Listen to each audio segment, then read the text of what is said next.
అంటే స్టేషన్ మాస్టర్‌లో ఆడి కిందన జెండాలు ఊపుకునేవాడు డైరెక్ట్‌గా స్టేషన్‌నే కంట్రోల్ చేసే స్టేజ్‌కి వెళ్ళిపోతాడు. చాలా స్టేషన్స్‌లో చాలా మందికి పనుండదనమాట పాయింట్స్‌మెన్‌కి. నార్మల్‌గా హానెస్ట్‌గా చెప్పాలి అంటే అసలెందుకురా ఈడికి ఇంత క్రేజ్? మా గ్రూప్ డీలో మోస్ట్ హైప్డ్ జాబ్ ఏదైనా ఉంది అంటే అది పాయింట్స్‌మెన్ మామ. మీరు ఒప్పుకున్న ఒప్పుకోకపోయినా ఇది నిజం. అంటే అన్నాడు గాని, ఆ ఊహ ఎంత బావుందో. ఎందుకంటే నేను గ్రూప్ డి నోటిఫికేషన్ నుండి నేను చదువుతున్నప్పటి నుండి చూస్తున్నాననమాట. ప్రతి ఒక్కడు పాయింట్స్‌మెన్ వచ్చేస్తే చాలు, పాయింట్స్‌మెన్ వచ్చేస్తే చాలు. ఆళ్ళు పోస్ట్ ప్రిఫరెన్స్ వీడియో చేసినప్పుడు కూడా నేను పోస్ట్ ప్రిఫరెన్స్ పాయింట్స్‌మెన్‌కి ఫోర్త్, ఫిఫ్త్ అలా ఇచ్చాననమాట. ఎందుకు బ్రో అలా ఇచ్చావు? ఫస్ట్‌లో పెట్టాలి కదా! అనేసి అడిగారనమాట. సో, నా రీజన్స్ నాకున్నాయి. నేను ఆ వీడియోలో క్లారిఫై ఇచ్చుకున్నాను. కానీ అసలు పాయింట్స్ మ్యాన్ ఏం జేస్తాడు? ఆ డ్యూటీస్ ఏంటి చాలా మందికి తెలీదు. సో, ఈ వీడియోతో అది మీకు క్లియర్ చేద్దాం అనుకుంటున్నాను. అసలు పాయింట్స్ మ్యాన్ అనేవాడు ఏం జేస్తాడు అనేది క్లియర్‌గా జెప్తాను. వీడియో మొత్తం జూడండి. అండ్ ఛానెల్ సబ్స్క్రైబ్ చేసుకో. వీడియోలోకెళ్ళిపోదాం.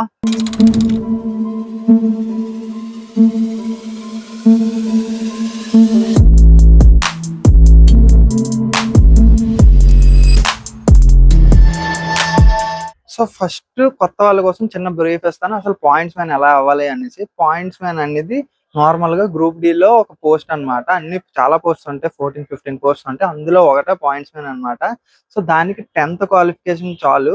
సో, గ్రూప్ డీకి నార్మల్‌గా 10థే ఉంటది.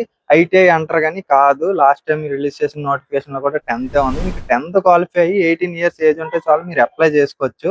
కానీ మీరు చదివితేనే మీకు గవర్నమెంట్ జాబ్ వస్తది. అసలే కాంపిటీషన్ ఎక్కువ ఉంటది. సో, 1,00,00,000 మంది పైగా అప్లై చేస్తారనమాట ఈ జాబ్‌కి. సో, మీరు చాలా కాన్సంట్రేట్ చేసి చదవాలి. మన ఛానెల్‌లో చాలా వీడియోస్ ఉంటాయి ప్రిపరేషన్ కోసం. అండ్ రైల్వే రియాలిటీ కోసం కూడా చాలా ఉంటాయి. ఈ వీడియో అయిపోయాక వెళ్లి చెక్ చేయండి. అండ్ ఉపయోగపడే అన్ని బుక్స్ ఏ బుక్స్ చదివితే మీకు జాబ్ వస్తది అని చెప్పి నేను ఒక వీడియో చేశాను. మీకు చూసే ఓపిక లేదు అంటే నేను ఆ వీడియోలో చెప్పిన బుక్స్ అన్ని లింక్స్ నేను ఇప్పుడు ఈ వీడియోలో కూడా డిస్క్రిప్షన్‌లో లింక్ ఇచ్చాను. అన్నీ అమెజాన్‌కి ఎళ్తే చెక్ చేయండి. లేదు అంటే ఓస్వాలో నేను నార్మల్‌గా ఎన్‌టీపీసీకి వాడతాను. అయి కూడా చాలా బావుంటాయి. మనకు 10% డిస్కౌంట్ వస్తదనమాట. కూపన్ కోడ్ మను10 అని ఎంటర్ చేస్తే. ఏదైనా తీసుకోవచ్చు. మీకు మాత్రం ప్రిపేర్ అయితే జాబ్ పక్కా అనమాట. సో, అసలు పాయింట్స్ మ్యాన్ ఎవడు? ఆ డ్యూటీస్ ఏంటి? ఇది మెయిన్ డిస్కస్ చేద్దాం. సో, నేను టెక్నికల్ టర్మ్స్ వాడి చెప్పను. మీకు అందరికి అర్థమయ్యేలాగే చెప్తాను. పాయింట్స్ మ్యాన్ అనేవాడు స్టేషన్ మాస్టర్ రూమ్‌లో ఉంటాడనమాట. స్టేషన్‌లో మీరు చాలా మంది చూసే ఉంటారు. గ్రే అండ్ గ్రే యేసుకొని ఉంటాడు. వాడేం జేస్తాడు మీరు చూస్తే ట్రైన్ ఎళ్తున్నప్పుడు ఫ్లాగ్ ఎక్స్‌చేంజ్ చేస్తా ఉంటాడనమాట. గ్రీన్ అయితే గ్రీన్ లేదా ఇలా పట్టుకొని నిల్చుంటాడు. మీరు చాలా మంది చూసేది ఇదే మాత్రమే. కానీ వాడికి కూడా చాలా పనుంటది. వాడు సంథింగ్ లైక్ స్టేషన్ మాస్టర్‌కి అసిస్టెంట్ లాంటోడనమాట. అంటే ఇప్పుడు ఒక స్టేషన్ మాస్టర్ స్టేషన్ మొత్తాన్ని ఒక కంట్రోల్‌లో ఎలాగ పెట్టుకుంటాడో, వాడికి ప్రతి విషయంలో అసిస్ట్ చేసేది మాత్రం మన పాయింట్స్ మ్యానే అనమాట. మెయిన్ రెస్పాన్సిబిలిటీ ఏంటి అంటే షంటింగ్‌లప్పుడు కప్లింగ్ చేయడం, డీకప్లింగ్ చేయడం అన్నమాట. మీరు చాలా చూసే ఉంటారన్నమాట. ఇంజిన్ ట్రైన్‌ని కపుల్ చేస్తా ఉంటాడు. కింద నిల్చొని జెండాలు ఊపుతాడు అండ్ స్క్రూ కప్లింగ్ వేస్తాడు. ఇవన్నీ మీరు యూట్యూబ్‌లో వాటిల్లోని చూస్తా ఉంటారు. రీల్స్‌లో వాటిల్లోని. సో, వాడే అన్నమాట ఈ కప్లింగ్ చేయడం ఇదంతాన. అండ్ వీడికి ఇంకో పని ఏంటి అంటే గూడ్స్ ట్రైన్స్ ఇవి అవి ఆపేసినప్పుడు ఆ ట్రైన్‌ని సెక్యూర్ చేస్తారన్నమాట. అంటే ట్రైన్ ఇంజిన్ లేకపోయినా లేదా డ్రైవర్ లేకపోయినా ట్రైన్ ఆఫ్ చేసేసినప్పుడు ఆ ట్రైన్ ఎటు స్టేషన్ నుండి జారిపోకుండా ఇటు సైడు, అటు సైడు మొత్తం అన్ని హ్యాండ్ బ్రేక్‌లేసేసి కిందన స్క్విడ్‌లేసేసి మొత్తం సెక్యూరింగ్ అంటారు. సో, ఇది కూడా చేస్తాడు. ఇది చాలా మందికి ఎక్కువ ఒక డేలో ఎక్కువ సెక్యూరింగ్‌లు చేసినప్పుడు చాలా కష్టం అనిపిస్తది. సో, మీరు అడగొచ్చు ఏంటి మామ డ్యూటీ నార్మల్ గానే ఉంది కదా! మరి దీనికి ఎందుకు క్రేజ్ ఇంత అనేసి. సో, మెయిన్ థింగ్ ప్రమోషన్స్ అన్నమాట. ఏంటంటే వీడు గాని కరెక్ట్‌గా కాన్సంట్రేట్ చేస్తే ఎస్ఎం అయిపోవచ్చు, టీఎంఆర్ అయిపోవచ్చు. చాలా పెద్ద పోస్ట్‌కెళ్ళిపోవచ్చన్నమాట వీడు ఒక్క ఎగ్జామ్ తోటే. అది మిగతా ఎవరికీ అవ్వదన్నమాట. వీడికి మాత్రం అవుద్ది. ఒక 2 ఇయర్స్, 3 ఇయర్స్ అయింది అంటే నీకు ఎల్‌డీసీ ఇచ్చేస్తాడన్నమాట ఎలిజిబిలిటీ. ఆ తర్వాత నువ్వు డైరెక్ట్‌గా స్టేషన్ మాస్టర్ రాసుకోవచ్చు. అంటే స్టేషన్ మాస్టర్‌లో ఆడి కిందన జెండాలు ఊపుకునేవాడు డైరెక్ట్‌గా స్టేషన్‌నే కంట్రోల్ చేసే స్టేజ్‌కెళ్ళిపోతాడు. సో, అది ఈ జాబ్‌లో చాలా ఈజీగా అవుతదన్నమాట. అంటే ఎల్‌డీసీ తక్కువ వేకెన్సీస్ ఉన్నా సరే చదువుకున్నోళ్ళకి బాగా అవుతది.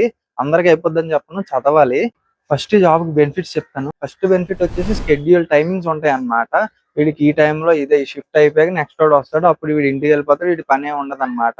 ఇప్పుడు ట్రాక్‌మెన్ గాని, ఎస్ఎన్‌టీ గాని నీకు అర్జెంట్‌గా ఏదో వచ్చింది బ్లాక్ చెయ్యాలి. ఇలాగ ఏదో సిగ్నల్ ఫెయిల్యూర్ వచ్చింది అంటే అటెండ్ అవ్వాలంటారు కదా! సో, వీడికి అలా లేదు. ఆ టైంకి ఎవడుంటే వాడి చేత పని చేయిస్తారు. సో, వీడి టైం అయిపోయాక వీడు ఇంటికెళ్ళిపోవచ్చన్నమాట.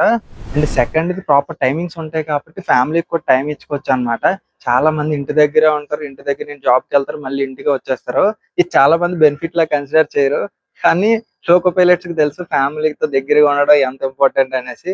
అండ్ చాలా మంది తెలియని ఇన్ఫర్మేషన్ అన్నాను కదా, ఇదేంటంటే చాలా స్టేషన్స్ లో చాలా మందికి పని ఉండదు అనమాట పాయింట్స్ మెన్ కి. నార్మల్ గా హానెస్ట్ గా చెప్పాలి అంటే ఇప్పుడు కొన్ని ప్లేసెస్ లోని 8 hours డ్యూటీస్, 12 hours డ్యూటీస్ అని ఉంటాయి అనమాట. 8 hours డ్యూటీస్ అయితే పెద్ద పెద్ద స్టేషన్స్ లో ఉంటాయి, కంటిన్యూస్ వర్క్ ఉంటది.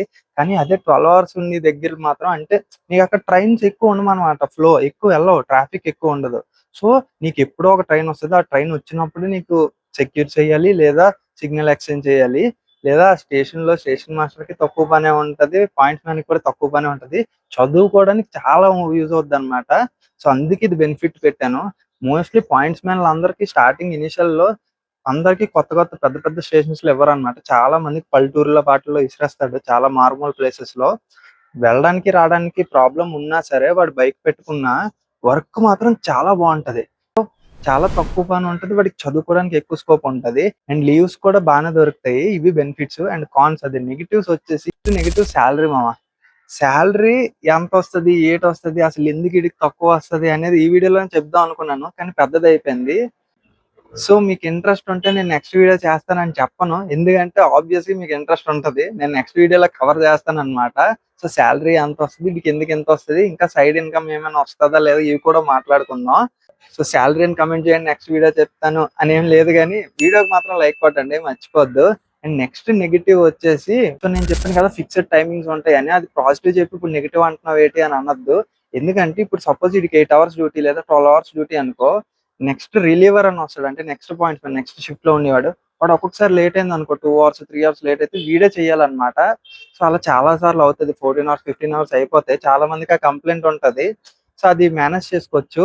సో ఇది ఒక్కొక్కసారి నెగిటివ్ అవుతుంది అనమాట, ఎందుకంటే కొన్ని వర్క్ ఎక్కువ ఉన్న ప్లేసెస్ లో నీకు అన్ని గంటలు చేయాలంటే చాలా కష్టం. అండ్ నెక్స్ట్ నెగిటివ్ వచ్చేసి 8 hours డ్యూటీ స్టేషన్స్ లో ఉన్నప్పుడు, సెక్యూరింగ్స్ ఎక్కువ పడినప్పుడు మాత్రం నేను పిండేస్తారు మామూలుగా కాదు అసలు. ఎందుకురా ఈ జాబ్, ఇంత పీస్ఫుల్ జాబ్ అని ఇప్పుడు నేను చెప్తున్నాను కదా పాజిటివ్స్ లో, వీడికి ఇంటి దగ్గర ఉంటాడు పీస్ఫుల్ అనేసి. అది కొంతమంది పాయింట్స్ మ్యాన్కే. ఇంకో కొంతమందికి అయితే స్టేషన్స్ లో సెక్యూరింగ్ అనుకొని, ఇవి అనుకొని అవ అనుకొని తిప్పుతానే ఉంటారు.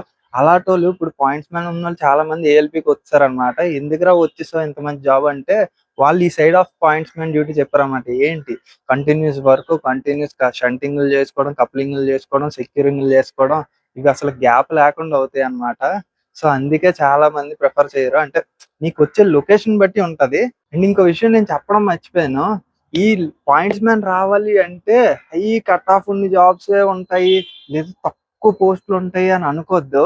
ఎందుకంటే నార్మల్ గా ట్రాక్ మ్యాన్ కి ఎక్కువ వేకెన్సీస్ ఇస్తారు, దాని తర్వాత చాలా పోస్ట్ ఇచ్చిన పాయింట్స్ మ్యాన్ కూడా ఎక్కువ వేకెన్సీస్ వస్తాయి.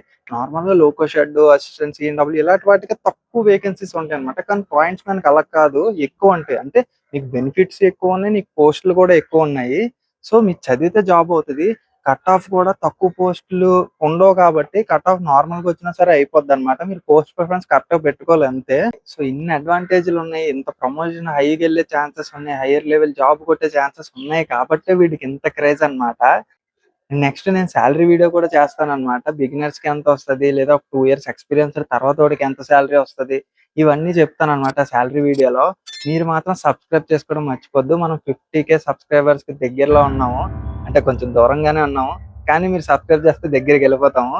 సో సబ్స్క్రైబ్ చేసుకోండి అంతే. మరి వీడియో నచ్చిందా, పేరు గుర్తుందిగా, మనోజ్ జర్నీ. ఓ సైనింగ్ ఆఫ్.